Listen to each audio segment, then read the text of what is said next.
실제로 제가 진행했던 사건의 의뢰인들도 재판 중에서 의견서나 서면 작성은 저에게 부탁을 하면서도 속칭 얼굴 마담 형식으로 판사 출신이나 검사 출신 변호사를 좀 추가로 선임하면 어떻겠냐 라고 물어보는 분들이 사실 많이 있습니다.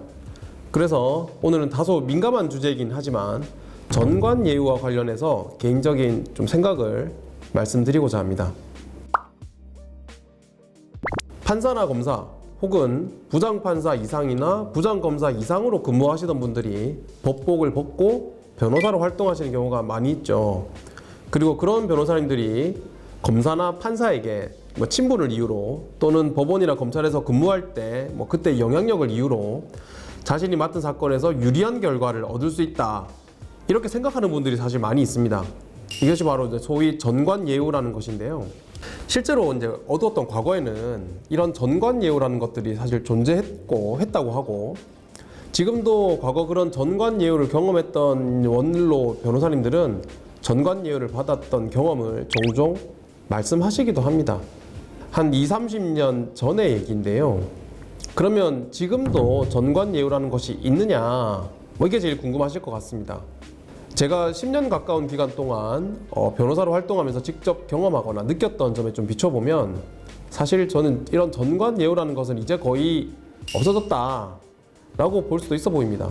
그렇지 않다면 제가 무죄를 받거나 민사사건에서 승소한 사례가 훨씬 더 적었을 것인데요. 왜냐하면 제가 승소했던 민사사건 중에는 상대방 대리인이 법원에서 상당히 높은 자리에 계셨던 변호사님들도 많이 있었습니다. 저 같은 경우는 국선 전담 변호사로 근무하면서 판사님들이나 검사님들과 다소 진솔한 얘기를 나눌 기회가 많이 있었는데요. 근데 그분들 말씀을 좀 정리해서 보면 법원이나 검찰 내에서도 전관예우라는 것이 이제 사실상 없는 것이 아니냐, 이런 입장이라고 말씀을 하셨습니다. 그렇다면 법원이나 검찰에 있는 판사나 검사님들도 전관예우가 거의 없다고 말씀을 하시는데 왜 아직도 전관예우라는 말이 횡행하느냐, 이런 게 좀 궁금하실 수 있겠습니다. 제가 보기에 실제 전관예우가 있어서 그런 게 아니라 사건 브로커나 일반인들이 되레 짐작으로 판사 출신이나 검사 출신 변호사가 법원이나 검찰의 영향력을 행사할 수 있다고 생각을 해서 그런 문제가 좀 계속 생기는 것 같습니다. 오히려 법원이나 검찰에 아직 계시는 판사님이나 검사님들 말씀을 들어보면 만약 한쪽이 전관 출신 변호사라는 이유만으로 그쪽에 유리한 결론을 내리게 되면 요즘 같은 시절에 괜히 상대방으로부터 오해도 살 수 있고, 재판의 경우에는 항소심이나 상고심에서도 다 지켜볼 것인데 오히려 더 조심스럽다, 이런 말씀도 많이 하셨습니다. 그러니 실제 판사나 검사님들은 그런 변호사님들이 더 신경 쓰이고 괜히 당사자나 주변에 오해를 살까봐 더 조심하게 되겠죠.